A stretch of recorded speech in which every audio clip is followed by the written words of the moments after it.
A few months back, I was helping Girish, a client from California who has been an OCI for 15 years. Now, despite owning a property in Mumbai and visiting India twice a year for business, his Aadhaar application was rejected. The reason? He couldn't prove that he stayed in India for 182 days in the past 12 months. And Girish's situation isn't unique. It represents a new reality for OCIs that many OCIs don't understand. Now, if you're an NRI or an OCI, you might have already experienced these challenges, or perhaps you're planning to apply for an Aadhaar card soon. Either way, this comprehensive guide will help you navigate the process and exactly understand what you are up to against when you are applying for an Aadhaar card and what challenges you can face. The first and the most significant hurdle that OCIs today face is the 182-day residency requirement. Now, under the new rules, you must prove that you resided in India for at least 182 days in the previous 12 months immediately preceding your application. Now, think about this practically. How many OCIs actually spend half an year in India? Very few. The verification process for this requirement has become very stringent. Immigration officials carefully check your passport entry and exit stamps to calculate your total stay in India. Even if you are just a few days short, your application is most likely to be rejected. There's very little flexibility in regards to your residency requirement. I've seen many clients strategically plan their visits to India to meet this requirement, but it often means significantly disrupting their lives abroad, which simply isn't feasible for most of the people with established careers, children in school, or other commitments outside of India. Now, beyond just the residency requirement, OCIs face a documentation hurdle that can be frustrating to navigate. You will need these kind of documents for applying an Aadhaar card: your valid passport, your OCI card, your proof of address in India specifically, maybe your utility bills or your rental agreement. You also need to provide some supporting documents that demonstrate about your continuous stay in India. And here's where things get tricky. These documents must align very perfectly. If your rental agreement shows a different date than your electricity bill, or if your property documents have some minor discrepancies with the records, some name mismatch here and there, you could simply face rejection. What's more, the verification process is now handled by revenue officials with significantly stricter scrutiny than before. This has created massive backlogs, especially in major cities like Delhi, Mumbai, and Bangalore. One client in Bangalore told me his verification process actually took more than 3 months. And that was considered really quick by the officials. Perhaps one of the most challenging aspects of OCIs is the requirement for physical presence at the Aadhaar Seva Kendra in India. There's absolutely no way around this.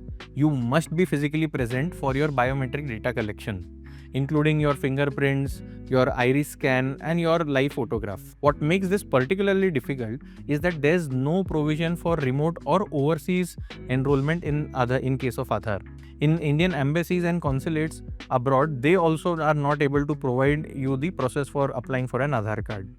This means OCIs must travel to India specifically for this purpose, which can be significantly expensive and also require many of your time commitments, especially those living in distant countries like United States, Canada, Australia. Another practical challenge is the requirement for an Indian mobile number during the application process. International numbers are not accepted for Aadhaar registration or verification. Now, this creates a circular problem. Many OCIs visit India infrequently and don't maintain an active Indian mobile number. Yet, getting a new SIM card in India often requires, you guessed it right, Aadhaar card. Now, I generally advise my clients to either maintain an active mobile number if they visit regularly, or arrange to use your family member's mobile number temporarily for just Aadhaar registration process only. However, this is just another hurdle to overcome in an already complex process. It's important to understand why this matters so much. Without an Aadhaar card, OCIs face significant limitations in India. Things like banking become challenging because many banks now require Aadhaar card for opening your accounts. Obtaining a SIM card, like we discussed, is also difficult and impossible without an Aadhaar card. Property transactions often require Aadhaar-based authentication, verification, or biometric scanning. Many government services and subsidies are also linked to your Aadhaar card. Nowadays, for paperless check-in into an airport, you require DigiYatra, which also has to be linked to your Aadhaar card. Even now, private services have also increasingly started asking for Aadhaar card as your primary ID. I have had clients who own property in India but struggle to get basic utilities also connected because their service providers insist on Aadhaar based verification. The OCI card, despite being a government issued document, often isn't recognized or accepted as an alternative to any official document or service providers on the ground. The current system is plagued by processing delays and backlogs. Even if you meet all the requirements and provide perfect documentation, you might have to wait months for your application to get processed. I've seen processing times ranging between 4 weeks to 6 months also in many cases, with very less transparency about where the application stands in the queue. There have been cases where at the end of 188th day, we discovered that the application is rejected. Adding to this frustration of inconsistent information provided by the Aadhaar authorities, what one Aadhaar center considers acceptable as document might be rejected by other also. The rules are interpreted differently across regions, creating a confusion of landscape for applicants.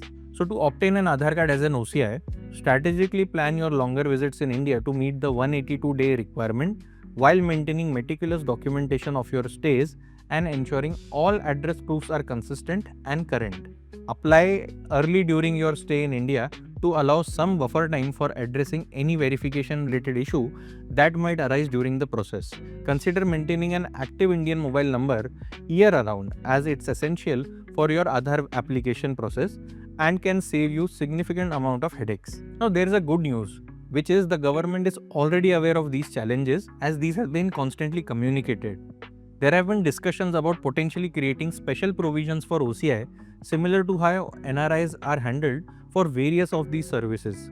However, as of now, these are just in discussions and the strict rules still remain in place. Some sources suggest that remote enrollment through Indian missions abroad might become available in the future, which would alleviate one of the biggest challenges. However, until an official announcement is made, OCIs must navigate the current system. So if you are an OCI planning to obtain an Aadhaar card, my advice is to approach the process with realistic expectations and thorough preparation. The system is challenging but not possible to navigate if you understand the requirements clearly. For those who don't meet the 182-day residency requirements, it might be worth evaluating how crucial an Aadhaar card is for you and your specific needs in India. In some cases, alternative arrangements can be made using your OCI card and passport, though this often requires additional efforts and persistence. So I hope this guide helps you. If you found this information valuable, don't forget to join my WhatsApp only community for NRIs and also subscribe to our YouTube channel. This is Alok and I'll see you in the next. Thank you.